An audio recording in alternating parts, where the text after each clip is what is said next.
Washington, D.C., 1932. The President of the United States ordered the Army to remove peaceful protesters from our nation's capital. 3 people died. It led to the election of one of the most influential presidents in U.S. history and changed our nation in profound and lasting ways. It's the history of murder, and I'm your host, Clare O'Donoghue.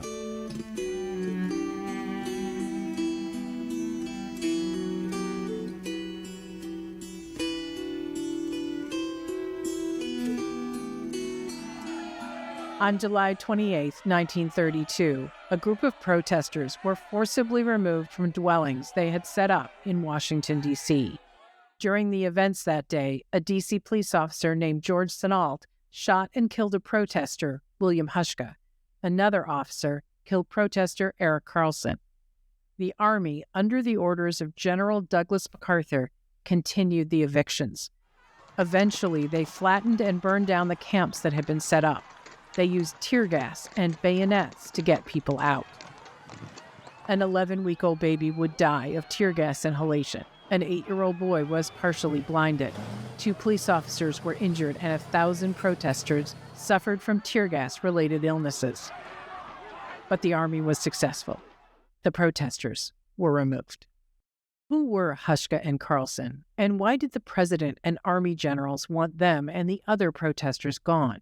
The dead men were veterans. They and 40,000 other protesters were seeking payment they had been promised by the U.S. government.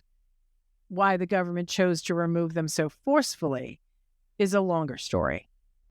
The events that day started more than 15 years earlier, on April 2, 1917, when the United States entered World War I. The war had already been going on in Europe since 1914.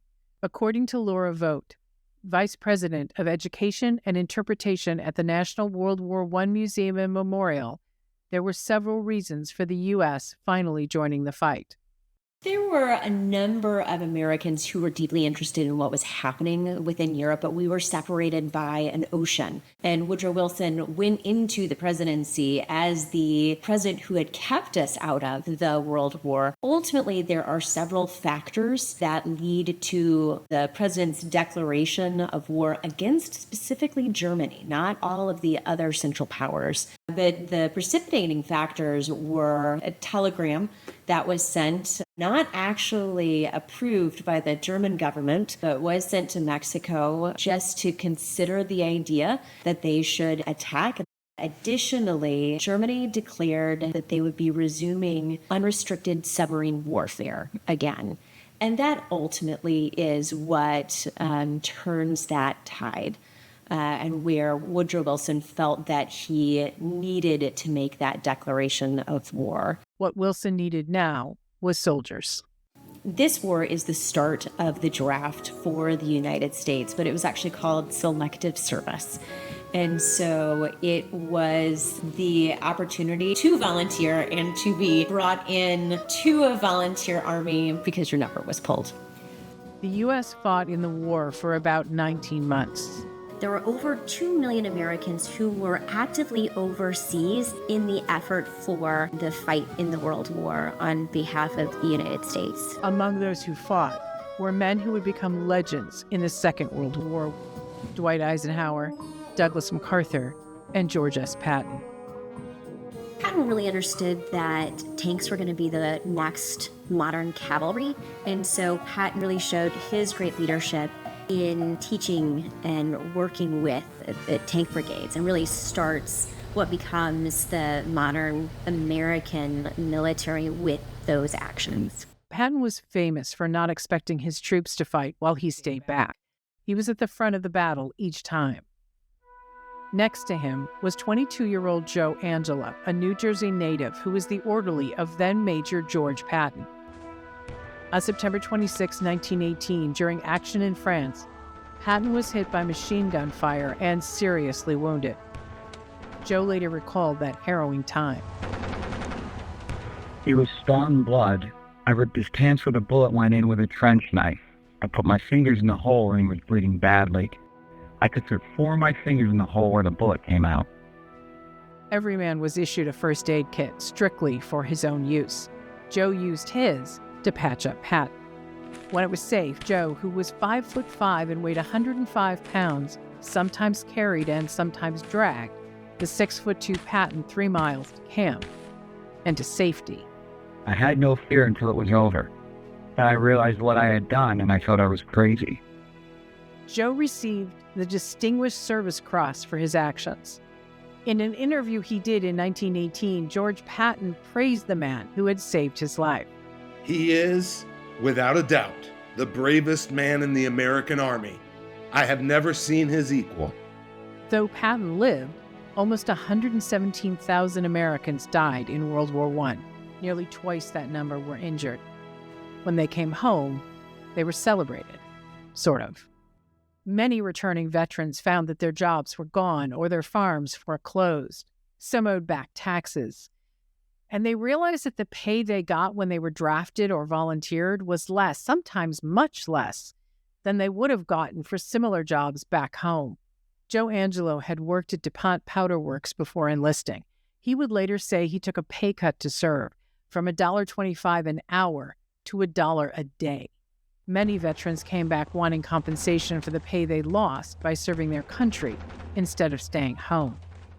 The idea of providing not just payment for services during the war, but a pension of some kind dated back to the Revolution. At the time World War I started, there were still about 400,000 Civil War veterans collecting a pension. So the men weren't asking for something unprecedented. In 1924, a bill was finally passed in D.C. to extend that payment to the veterans of the First World War. President Calvin Coolidge vetoed it. He said it went against the ideals of the country. America entered the World War with a higher purpose than to secure material gain. Not greed, but duty was the impelling motive. Patriotism which is bought and paid for is not patriotism. Many saw the words as tone deaf. Corporations had profited from the sale of weapons and other goods for the war, and had already been paid for it. If you go from a standing army of 100,000 and you need 4 million, all of those 4 million individuals also need products. They need food. There's an entire mobilization of the United States that needs to occur. And for some, they really profited. And for others, they did not. And so across industries, you can see that there is economic impact of war, which really has been true throughout all of history. Coolidge himself had actually charged $250, nearly $6,000 now, to give a speech to a veterans group when he was vice president. Coolidge had not served in the military. Veterans didn't want his lectures on patriotism and sacrifice. Congress overrode his veto. The new law was called the World War Adjusted Compensation Act. For service within the United States, veterans would receive $1 for every day they served, up to $500, nearly $9,500 now. For service overseas, they would receive $1.25 for each day, with a maximum payout of $625, or nearly $12,000 today. The baseline idea of providing bonus, certainly the veterans themselves were supportive of that effort, and in general across the public, there was a general positive feeling towards that idea. There was a catch. The payments were issued as certificates of service. For anything more than $50, the payout would come 20 years from the passage of the bill. That meant that even though the fighting had ended in 1914, veterans wouldn't see the money for it until 1945. It does become known as the Tombstone Bonus because while it was approved in 1924, it wasn't supposed to be paid out until 1945, unless, of course, you died. And when you died, then that bonus was going to be paid to your next of kin. And so for many, it was a bit of salt in the wound because they felt that potentially the best way for them to provide for their families was, in fact, to be dead. There was pressure to release the funds earlier, but it went nowhere, and most veterans seemed to accept this. Until 1929, when the stock market crashed and the country was plunged into the Great Depression. when you have this catastrophic global financial crisis that decimates economies around the world, you can feel the reverberations, certainly across farmers and industry. There are so many stories, but that story of what happens to the veterans of the World War, these doughboys, that is a really interesting one. By 1932, dubbed the cruelest year, the unemployment rate was at 25%, meaning 1 in 4 households was without a breadwinner. Many of the men who had served in the trenches of World War I were now homeless or struggling to feed their families. That bonus check was the lifeline they desperately needed. Herbert Hoover, a millionaire businessman and former Secretary of Commerce, had succeeded Coolidge in the White House in 1929, just months before the crash. He promised that once the economic realities of the country had changed, veterans' concerns would be addressed. There was reason to believe him. According to some economic historians, Herbert Hoover's actions that he led during the First World War to help relieve hunger in Belgium was considered to be some of the largest charitable actions in the history of mankind. And it was not surpassed until the early 2000s with the tsunami in Indonesia. That tremendous effort of organization, deep understanding of economics, really, he deserves this space in history. There are also indications that Hoover didn't really understand what Americans were going through. Nobody is actually starving. The hobos are better fed than they have ever been. That wasn't true. There are no exact national figures, but we do know that in 1931, 20 people died of starvation in New York alone. By 1934, that number would rise to 110. Shantytowns called Hoovervilles sprang up around the country as a growing number of people had been evicted and now had nowhere else to go. Many economic historians saying that he made a lot of the right calls, but none of those calls were going to move fast enough to be seen, that slow move of the economic arm at that period of time. Hoover recognizes to do this level of payout at this exact moment would jeopardize some of the other economic movements that he's doing. For the veterans, that translated as, you made sacrifices for others during the war. Now it's time for you to make sacrifices for others during peace. Regardless of the president's position, Congress held hearings on paying out some of the bonus early. One man who testified was Joe Angelo, the man who had saved Patton. Now a husband and father, he was on a new, urgent mission. He and a friend had walked the 141 miles from Camden, New Jersey to Washington, D.C. I come to show you that we need our bonus. I represent 1,800 from New Jersey. They're just like myself, men out of work. I've got a little home back there that I built with my own 2 hands after I come home from France. Now I expect to lose that place. Joe made clear he wasn't asking for the full bonus. Most veterans weren't. He just wanted something, enough to survive. Hoover vetoed the partial payment bill. He said he was concerned veterans would spend the money wastefully.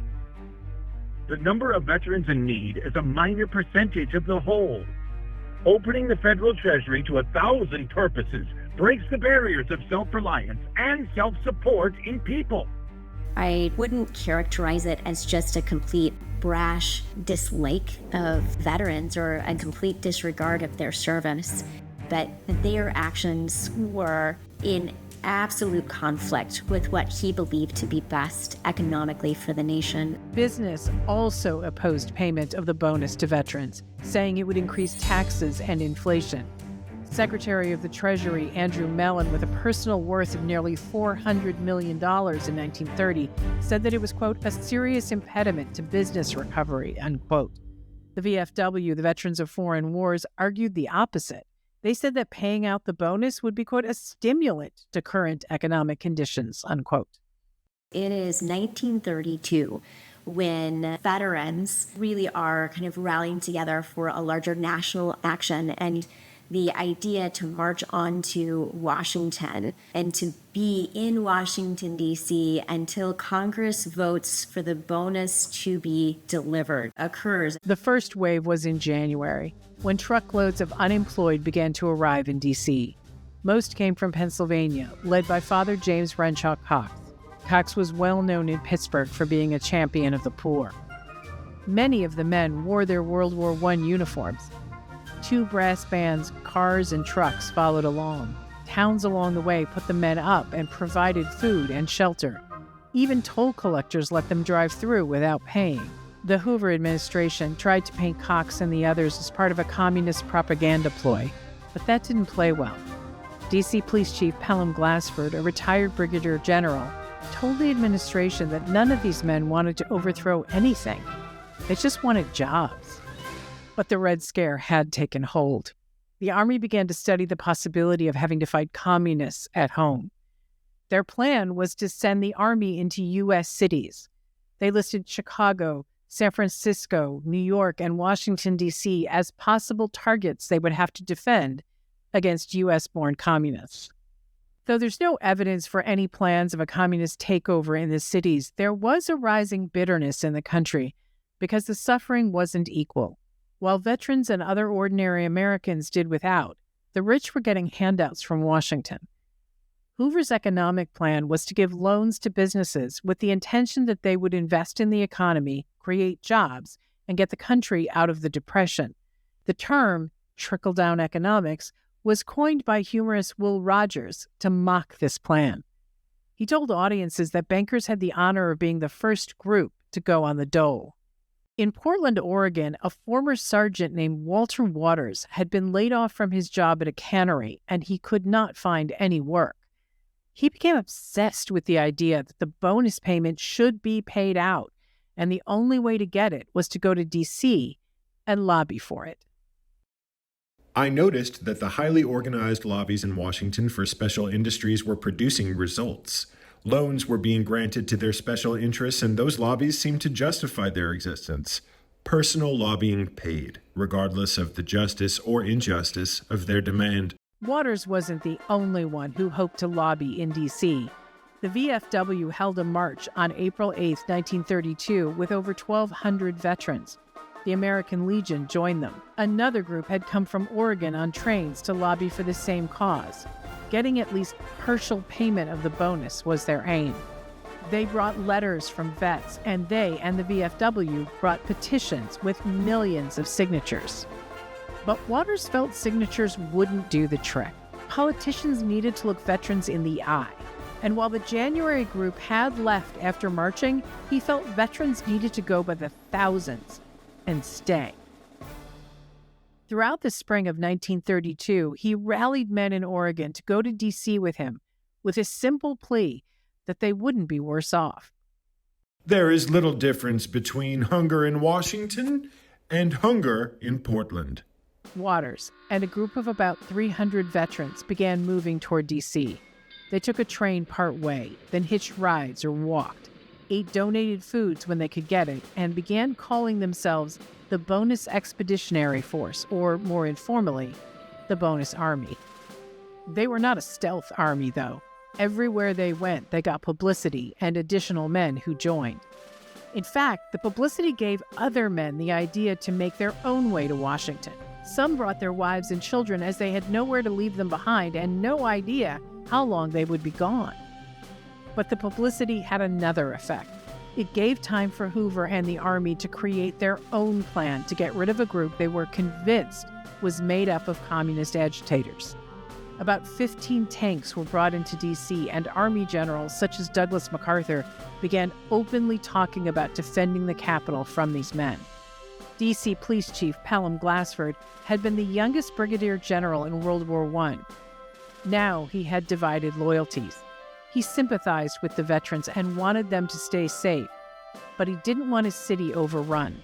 He met with Walter Waters on May 29, 1932, and said the men were welcome as long as there were no indications there were communists in the group. Waters agreed, promising that agitators he found would be expelled. He and the other leaders of the Bonus Army went further, banning liquor and panhandling, and promising to conduct themselves with the same discipline they had in the Army. Glassford organized food and volunteers to cook. He spent $120 of his own money, almost $2,800 now, getting groceries. He also secured 1,000 bed sacks from the Secretary of War, personally taking responsibility for their return. And he publicly appealed to Congress to help with food and housing for the arriving Army marchers. When that didn't happen, Glassford got permission from Ulysses Grant III, the director of the Office of Public Buildings and Parks, to set up a camp. The site was across the Anacostia River from the capital. The arriving Bonus Army members called it Camp Marks, after Police Captain Sidney Marks, a supporter of the men.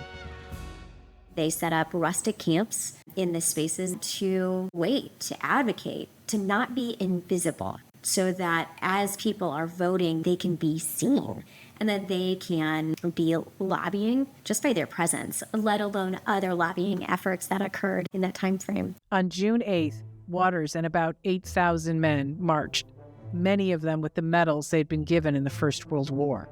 Smedley Butler, a 34-year veteran of the military and now an anti-war activist, addressed the men.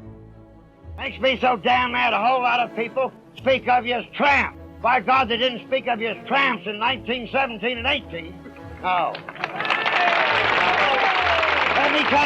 Let me tell you something. I've been all over the world. I've seen you fellas on the streets in Washington. There isn't this well-behaved group of citizens in the world that's sitting right in this camp. 100,000 people were said to have lined up along the route to watch and cheer them on. Waters and Glassford had agreed on a route, so police were there to monitor the situation. But they weren't needed. The march was peaceful. Encouraged, many more men and their families came to D.C. throughout the summer. Waters thought the time was right to make good on his promise. He organized lobbying efforts. Men would sit at each congressional office they could, waiting to speak to someone to plead their case. I came to Washington to get my bonus, and I'm going to wait for it till I get it if I have to wait till 1945. Socialites, performers, restaurant owners, and others donated supplies as more and more people poured into Washington. Eventually, the protesters numbered as much as 40,000. Among those who arrived was Joe Angelo. Months earlier, he told Congress why the veterans were owed payment. We didn't go to war for money. We went in there for our country, for our flag, and we fought for it. We slept in the mud. We ate when we got it. And when we didn't get it, we didn't kick. I'm nothing but a bum now. Walter Waters, elected the commander of the Bonus Army, saw him differently. There was Joe Angelo, leader of the group from Camden, New Jersey. Angelo came to Washington to lead the first group on to Anacostia Field.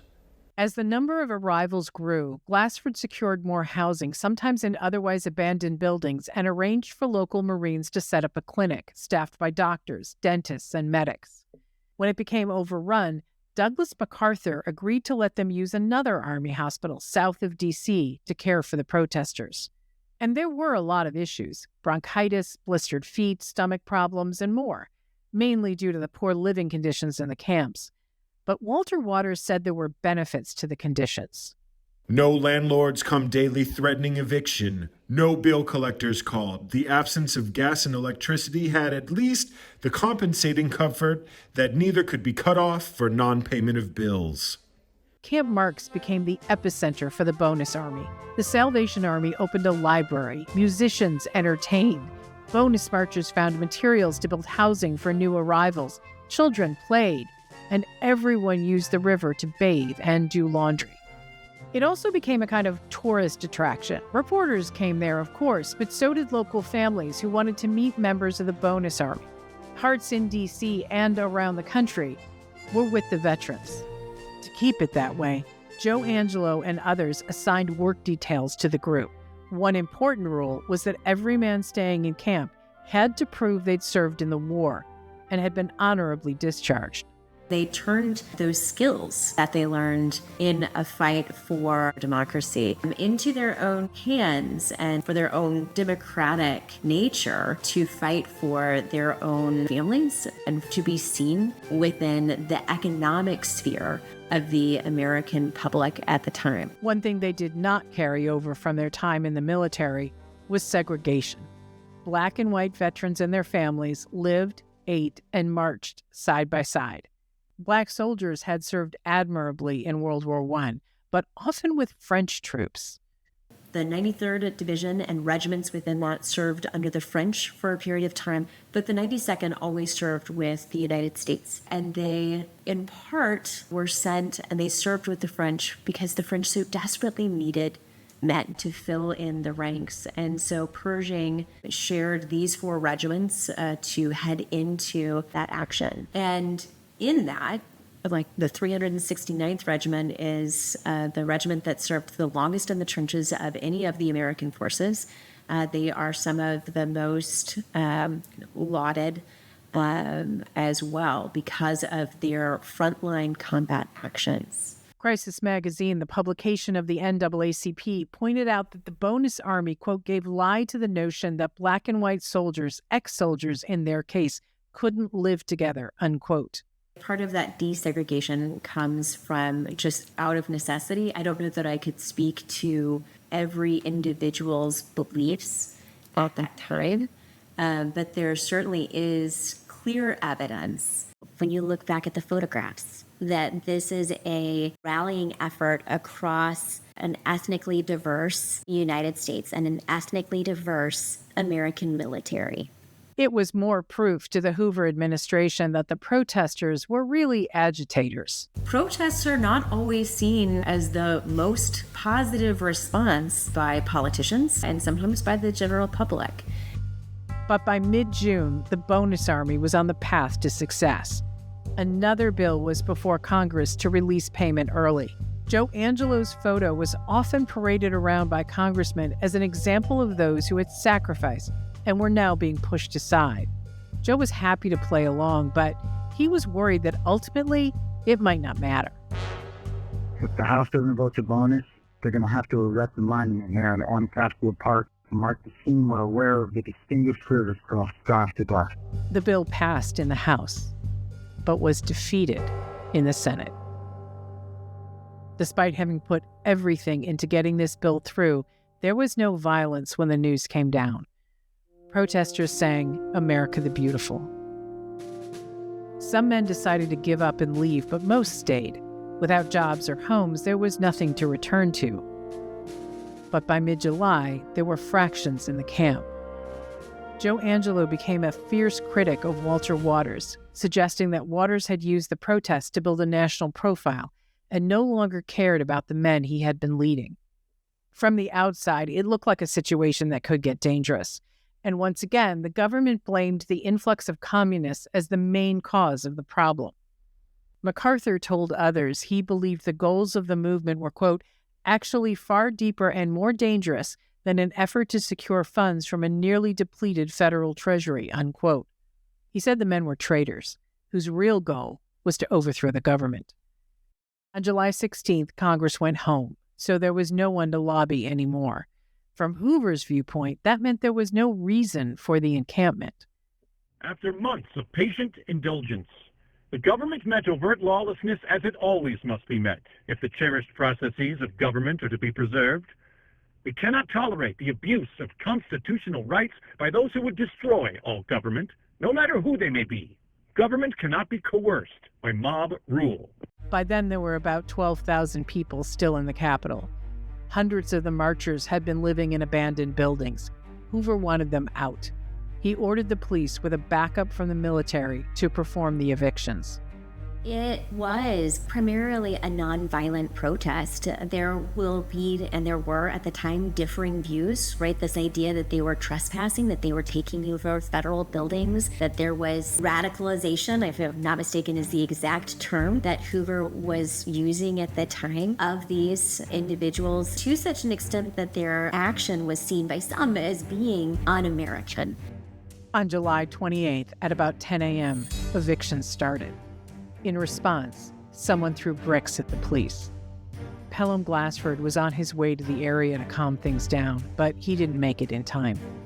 A protester grabbed an officer, another officer fired. In just a few minutes, 2 D.C. police officers were injured, and 2 members of the Bonus Army were dead.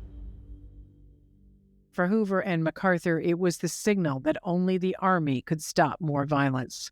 MacArthur was already a prominent figure in Washington because of his actions in the First World War.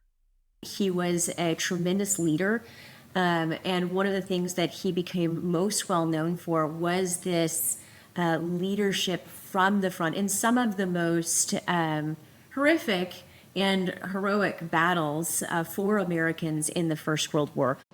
Now, with his aide Dwight Eisenhower by his side, MacArthur would lead the troops against American Army veterans. General MacArthur, he was the U.S. Army Chief of Staff at the time, and the way he chooses to carry out this order, he, in full battle tunic, leads the 3rd Cavalry, which was, in fact, under the command of George S. Patton, 2 infantry regiments, a machine gun detachment, and 6 tanks down Pennsylvania Avenue in pursuit of the Bonus Army. Hoover's orders were clear. Drive the veterans from downtown D.C. across the bridge to Camp Marks, but do not cross the bridge. Among those leading the charge was George Patton. He gave a speech to his troops to rally them for their mission. If you must fire, do a good job. A few casualties become martyrs, a large number an object lesson. When a mob starts to move, keep it on the run. Use a bayonet to encourage its retreat. If they are running, a few good wounds in the buttocks will encourage them. If they resist, they must be killed. As the Army approached the veterans, they dropped tear gas and set the abandoned buildings on fire that the Bonus Army members had been living in. It caused chaos among fleeing veterans. And then they got to the bridge. Hoover had been clear in his order not to cross, but MacArthur had another plan. He crosses that bridge and then orders the camp to be set on fire. Once in camp, Walter Waters approached MacArthur. Will the men be given the opportunity to form in columns, salvage their belongings, and retreat in an orderly fashion? MacArthur said they would. He gave them 30 minutes for the thousands in the camp to evacuate. For the veterans, seeing the Army come at them with bayonets and fire torches was almost unthinkable. They had served side by side with some of the men marching against them.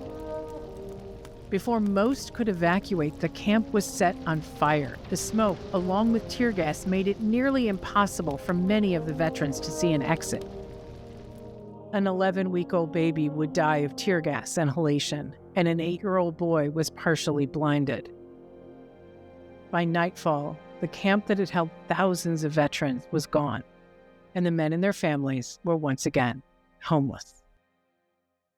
The next day, as Camp Marks lay in ruins, Patton and other officers enjoyed coffee. A sergeant walked over with a man described as a small, thin civilian, a member of the Bonus Army, who had said he was a friend of Patton's. It was Joe Angelo. Patton was apparently furious, ignored Joe, and yelled at the sergeant. Sergeant, I do not know this man. Take him away and under no circumstances allow him to return. Joe left, crestfallen, and Patton's mood changed. He told his fellow officers he did know the civilian. He told them that Joe Angelo had once saved his life and that he had given him money in the years since. But rather than talk to him now, on that day, his mind was on something else. Can you imagine the headlines if the papers got wind of our meeting here this morning? The papers did get wind of it. Article after article appeared in papers throughout the country telling Joe's story and Patton's response. The Bonus Army already had support throughout the nation, and this exchange solidified the idea of a heartless administration against desperate veterans. Hoover attempted to explain the actions taken. An examination of a large number of names discloses the fact that a considerable part of those remaining are not veterans. Many are communists and persons with criminal records. But no one was buying it. Newspapers dubbed it sheer stupidity. Franklin Roosevelt, who had been running for president that summer, reportedly said he no longer needed to campaign against Hoover. He may have been right. Roosevelt won 472 Electoral College votes to Hoover's 59.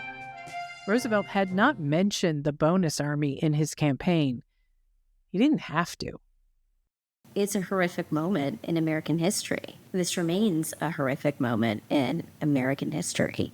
And many within the United States at the time understood that to be the case. To have these deaths occur in Washington, D.C., to have this be the treatment of those who showed courage, honor, patriotism, sacrifice during the World War, it was bitter.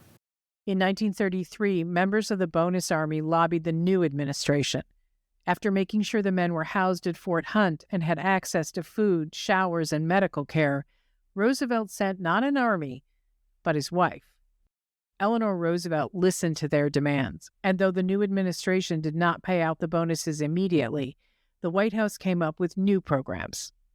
In January of 1933, right, you have Franklin Delano Roosevelt, who comes in with some very broad and sweeping changes. He has a differing economic model from Herbert Hoover. He creates the New Deal. The New Deal was a massive shift in the role of government. It included the creation of Social Security, the FDIC, and Securities and Exchange Commission to regulate the financial industry, agricultural and industrial incentives, minimum wage and the end of child labor, and many public works projects to build everything from infrastructure to art. That work that was done, that there was an economic investment to do that and to put people to work across the nation. It was a complete opposite of some of the movements that were occurring in the earlier presidential choices.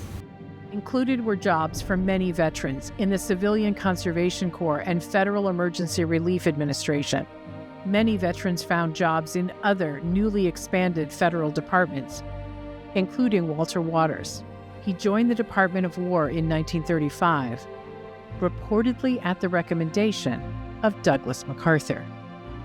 In 1936, the Bonus Army finally got the payout it had been waiting for. 3,518,000 veterans got a registered package that gave them instructions on going to the post office for their check. Most veterans cashed their checks within weeks and, understandably, put that money back into the economy pretty quickly, paying bills, buying food, and getting other items for their families. Papers throughout the country reported a boon to local economies from the checks, which was called a bonus rush.